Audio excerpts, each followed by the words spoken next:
एक लड़का अगर एक मैं बेटों से निवेदन करूंगा, पिता वो दौलत है जो चले जाता है ना तो समझ लेना कि तुम्हारी तिजोरी का खजाना लुट गया। पिता वो दौलत है, पिता वो जायदाद है। अपने पिता को कभी यह मत बताने की कोशिश करना कि तुमसे ज्यादा विद्वान मैं हूं।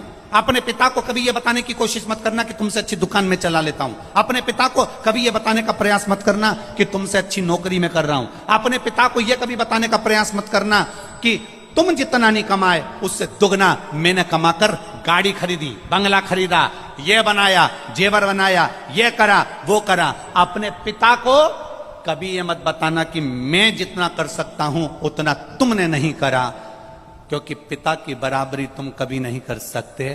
क्योंकि पिता पिता होता है, उसने अपना पूरा जीवन जो कमाया वो तेरी विद्या में लगाया, जो कमाया तेरी पढ़ाई में लगाया, जो कमाया तुझे अव्वल बनाने में लगा दिया। खुद दुकान पर भूखा रह रहकर शुगर की बीमारी कर ली। टिफिन आता था, नहीं खाता था। थोड़े दो ग्राहक और देख लेता हूं, दो ग्राहक और देख लेता हूं, थोड़ी देर से खाना खाऊंगा, थोड़ी देर से भोजन करूंगा, थोड़ी देर से रोटी खाऊंगा।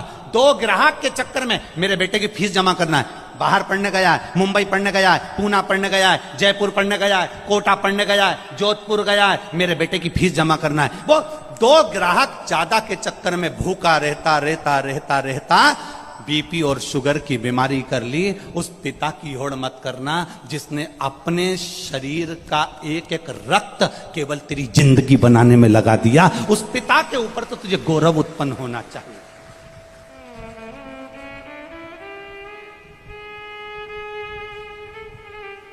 बड़ा दुख होता है जब किसी के मोबाइल पर हम स्टेटस पर देखते हैं ना और वो लिखते हैं my wife my life.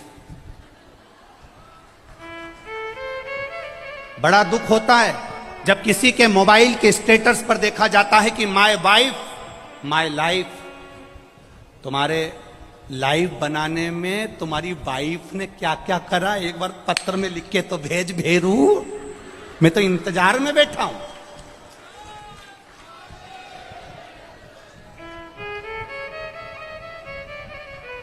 Wife तुम्हारी लाइफ नहीं बनाएगी, वाइफ तुम्हारे बच्चों की लाइफ बनाएगी, ये निश्चित है।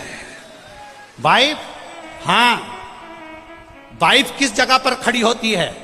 वाइफ लाइफ कब होती है?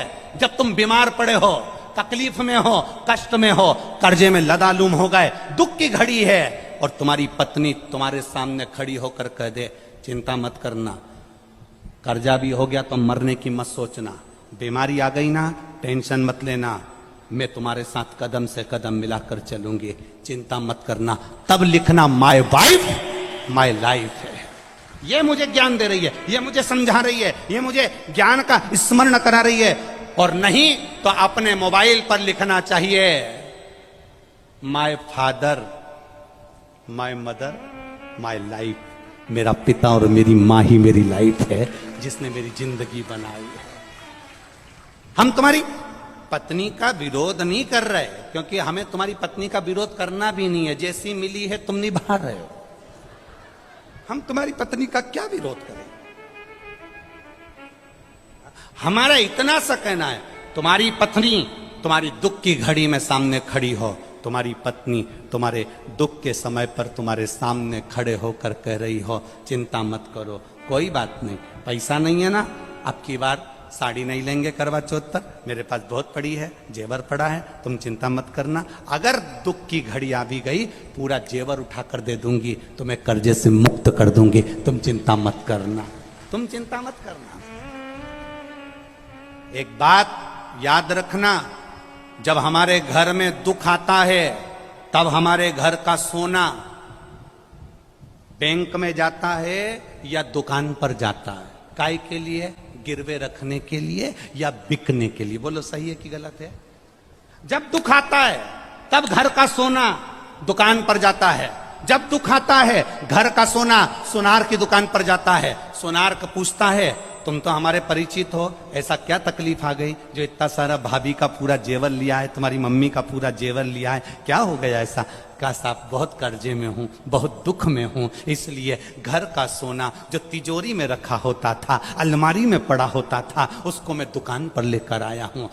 दुख की घड़ी में घर का सोना सुनार की दुकान पर जाता है, सुनार पैसे देता है, तब हमारा कर्जा चूक जाता है।